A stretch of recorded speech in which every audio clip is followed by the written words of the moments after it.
เบ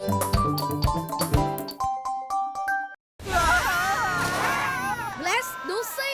พราชากับพิคเคิลกำลังลำบากแล้วล่ะ เราต้องหาทางเด้งขึ้นไปแล้วจับพวกเขาเอาไว้ ก่อนที่พวกเขาจะชนกับกองขยะเหม็น เฮ้ยรู้แล้ว เราใช้แท่งโปโกสติ๊กได้ โปโกสติ๊กมีสปริงอันใหญ่อยู่ด้านใน และเมื่อเธอกดลงบนสปริงมันเด้งกลับ และส่งเธอขึ้นไปสูงสุด ๆ เร็วเข้า มาเปลี่ยนชั้นให้เป็นโปโกสติ๊กยักษ์กัน เราจะได้เด้งขึ้นไปช่วยครัชเชอร์กับพิกเกิลได้ ก่อนอื่นเราต้องการสปริงที่ทำให้โปโกสติ๊กเด้ง เพื่อสร้างสปริง พูดสปริง สปริง ตอนนี้เราต้องการแท่นค้ำสปริงกดลงบนแท่นค้ำและทำให้โปโกสติ๊กเด้งขึ้นไปในอากาศ เพื่อสร้างแท่นค้ำพูด แท่นค้ำแท่นค้ำสุดยอดเลย ฉันเป็นมอนสเตอร์แมชชีนโปโกสติ๊กแล้ว ๆ ว้าว แย่แล้วอ่ะ เรารีบไปกันดีกว่า พวกเขาใกล้จะถึงกองขยะแล้วนะ เร็ว ขึ้นมา ฮึบฮึบฮึบเย้วิ่งว้าว นั่นเลสเป็นโปโกสติ๊ก โอ้ว้าวหมอนั่นเด้งได้จริงๆ ด้วยล่ะ เร็วเข้า เราเกือบถึงกองขยะแล้ว เพื่อตามจรวดนั่นให้ทัน เราต้องเด้งไปอีก 10 ครั้ง นับเด้ง10 ครั้งกับเรา 1 2 3 4 5 6 7 8 9 10 นั่นเบลสนี่ โดดขึ้นมาว้าวยอดเลย เด้งได้แจ๋วเบลส พวกเขาทำได้ครัชเชอร์เบลสกับเอเจช่วยเราเอาไว้ล่ะ ใช่ ช่วยเรา เยี่ยม เราลงไปได้หรือยังอะ โอ้เดี๋ยวนะ ฉันเพิ่งนึกบางอย่างได้นะตอนนี้ครัชเชอร์กับฉันปลอดภัยแล้ว เราก็กลับไปที่คาร์นิวัลแล้วเล่นเกมได้แล้วสิ ไอเดียเยี่ยมมากพิคเคิล เกาะไว้นะทุกคน ฉันจะพาเราเด้งไปถึงที่นั่นเลย เดี๋ยว เด้งเหรอ ใครพูดอะไรเกี่ยวกับการเด้งเหรอ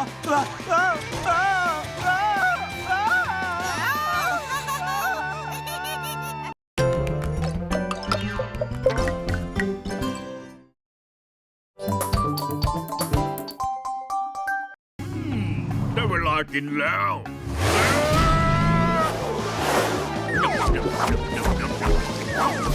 อ่า เฮ้ยหวัดดีเซ็ก สวัสดีเจ้าเพื่อนยาก เบลส เอเจ สตาร์ล่า เซ็กดีใจที่ได้เจอพวกนายนะ เราก็ดีใจที่เจอนายเหมือนกันนะพี่ใหญ่ โดยจะมาถามว่านายอยากอยู่ทีมทรัคบอลของเราหรือเปล่าอ่ะ โอ้ ทรัคบอลเหรอ ได้สิ เซ็กชอบทรัคบอล เซ็กเล่นทรัคบอล คนดวงนะ เพื่อไปแล้ว เพื่อปลอดภัยนะ ฉันสบายดี ฉันด้วย ฉันเหมือนกัน ฟู่เซ็กดีใจ ทีนี้เซ็กเล่นทรัคบอลได้แล้วเซ็กขยับไม่ได้ อย่าละเซ็กก้อนหินมันทับหางของนาย โอ้ไม่นะ ถ้าหางติดแบบนี้ก็เล่นทรัคบอลไม่ได้ละสิ ไม่ต้องห่วงหรอกเซ็ก เราจะช่วยเอง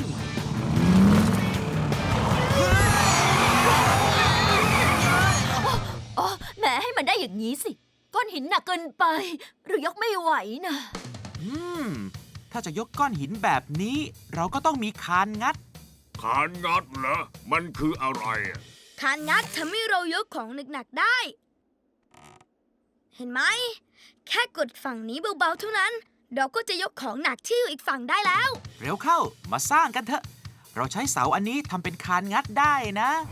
และอิฐก้อนนี้ก็เอาไว้ด้านล่าง เพื่อทำเป็นจุดค้ำ ทีนี้ก็ช่วยพวกเรากดฝั่งนี้นะ เพื่อยกก้อนหินออกจากหางของเซ็ก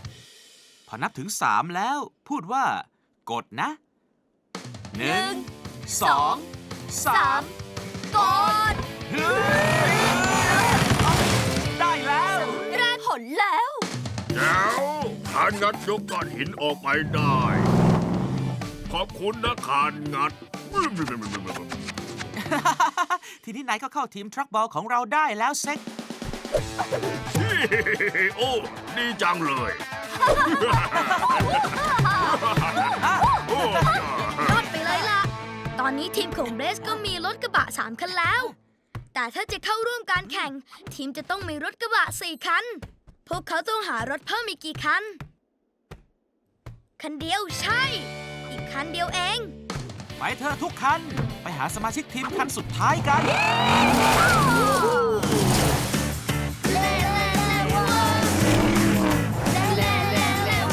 ยกสิ่งของไม่ขึ้นจากพื้น Hey! แล้วว่าไม่อยู่ด้วยทุกวันคืนพร้อมกับฟันคำและมีเลเวอร์อัพ โอ้ ยกบางสิ่ง แค่คำ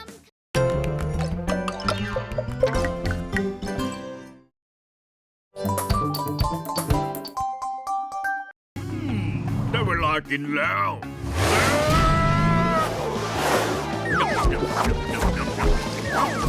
นะ เฮ้ยหวัดดีเซ็ก สวัสดีเจ้าเพื่อนยา เบส เอเจ สตาร์ล่า เซ็กดีใจที่ได้เจอพวกนายนะ เราก็ดีใจที่เจอนายเหมือนกันนะพี่ใหญ่ เราจะมาถามว่านายอยากอยู่ทีมทรัคบอลของเราหรือเปล่าอ่ะ โอ้ ทรัคบอลเหรอ ได้สิ เซ็กชอบทรัคบอล เซ็กเล่นทรัคบอล คนดวงนะ เพื่อไปแล้ว เพื่อปลอดภัยนะ ฉันสบายดี ฉันด้วย ฉันเหมือนกัน ฟู่เซ็กดีใจ ทีนี้เซ็กเล่นทรัคบอลได้แล้วเซ็กขยับไม่ได้ อย่าล่ะแซกก้อนหินมันทับหางของนาย โอ้ไม่นะ ถ้าหางติดแบบนี้ก็เล่นทรัคบอลไม่ได้ละสิ ไม่ต้องห่วงหรอกเซ็ก เราจะช่วยเอง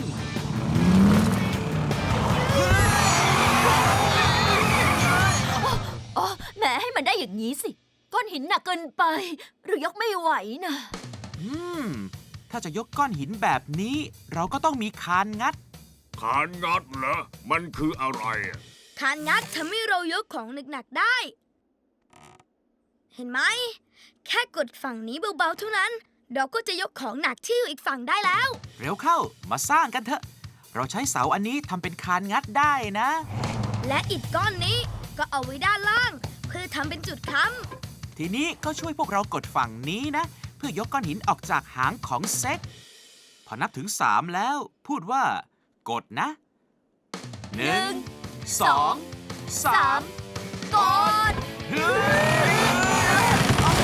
ได้แล้ว แรงผลแล้ว แล้วขานงัดยกก้อนหินออกไปได้ ขอบคุณนะขานงัด ทีนี้นายก็เข้าทีมทรัคบอลของเราได้แล้วเซ็ก โอ้ ดีจังเลย โอ้ ำยอดไปเลยล่ะ ตอนนี้ทีมของเบสก็มีรถกระบะ 3 คันแล้ว แต่ถ้าจะเข้าร่วมการแข่ง ทีมจะต้องมีรถกระบะ 4 คัน พวกเขาต้องหารถเพิ่มอีกกี่คัน คันเดียวใช่ อีกคันเดียวเอง ไปเถอะทุกคัน ไปหาสมาชิกทีมคันสุดท้ายกัน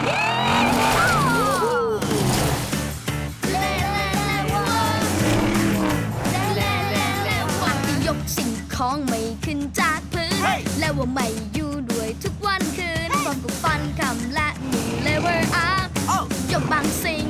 แค่คำ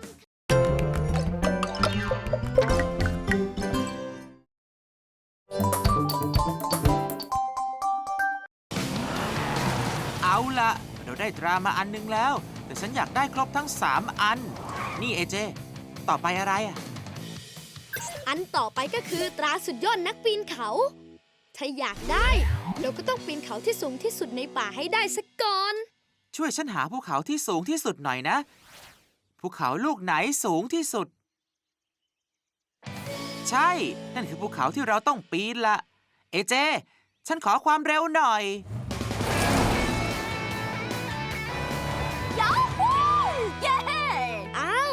สตาร่าเพื่อนของเรานี่ แปลว่าเธอก็อยากได้ตราสุดยอดนักปีนเขาเหมือนกันนี่นา ปีนได้ยอดมากสตาร่า ใช่ ยอดไปเลยล่ะแม่เขาเกิร์ล ขอบใจมากเพื่อนๆ ฉันเกือบถึงข้างบนแล้วย่าอ้าวชักยุ่งแล้วสิเอ้ยเพราะหินก้อนนี้มันเล็กไปอ่ะ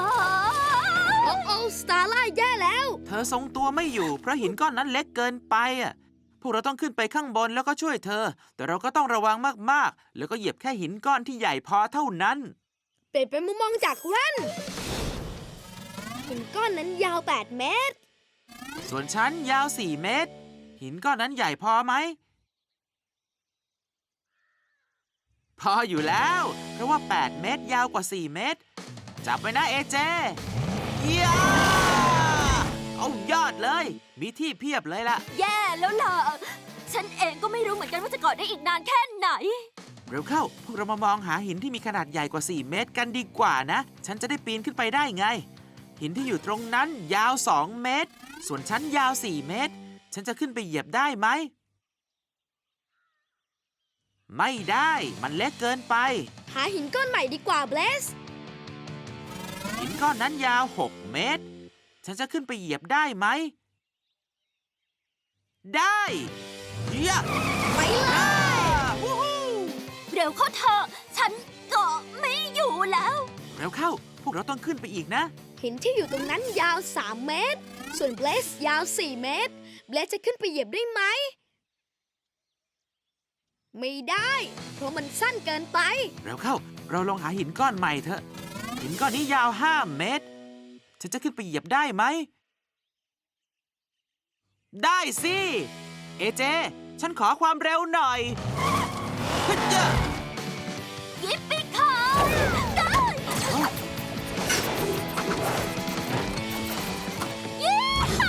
นายช่วยฉันเอาไว้ ทีนี้ฉันจะช่วยนายบ้างแล้วนะ เอ้า จับพวงบาทฉันเอาไว้ ยอดมาก เบส เอเจ ดูนี่สิ พวกเราอยู่บนยอดเขาแล้วล่ะ ยอดเลย ยอดมากทรัคเลนเจอร์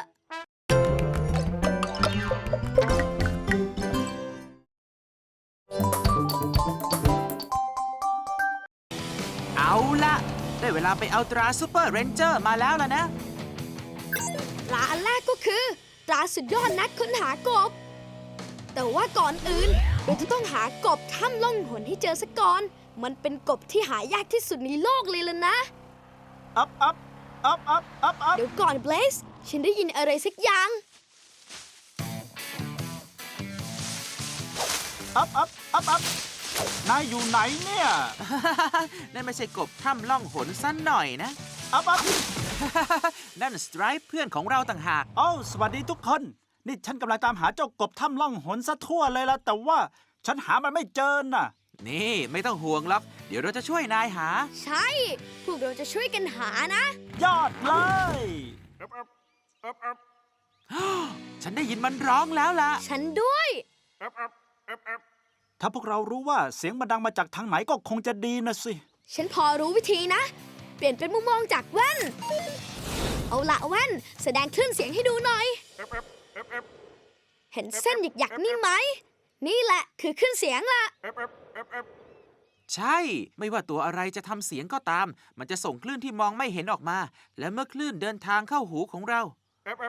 เราจะได้ยินเสียง ว้าว ฉันมองเห็นเสียงกบร้องได้ด้วยล่ะนะ แล้วมันก็ดังมาจากในถ้ำนั้นไงล่ะ กบถ้ำล่องหนต้องอยู่ข้างในแน่ๆเลยล่ะ ไปเถอะ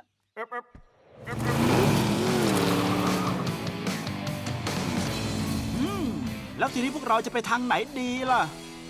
เราต้องเดินทางตามคลื่นเสียงของกบไปเรื่อยๆ ถ้าเธอได้ยินเสียงเขาร้อง มองหาคลื่นเสียงไว้นะ คลื่นเสียงออกมาจากถ้ำสีอะไรกันนะ ถ้ำสีฟ้าไง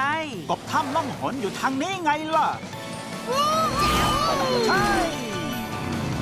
ดูนี่สิ มีถ้ำอีกแล้วล่ะนะ ช่วยเราคิดหน่อยว่าต้องไปทางไหน มองหาคลื่นเสียงไว้นะ คลื่นเสียงออกมาจากถ้ำสีอะไรกันนะ ถ้ ถ้ำสีเขียวไง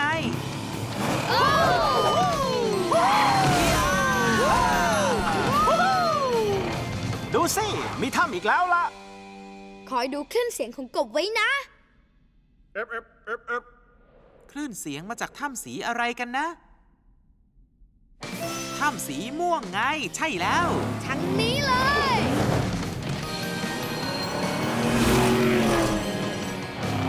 อ้าว ดูสิ มีบึงด้วย แล้วก็มีใบบัว อ้าว เดี๋ยวก่อนนะ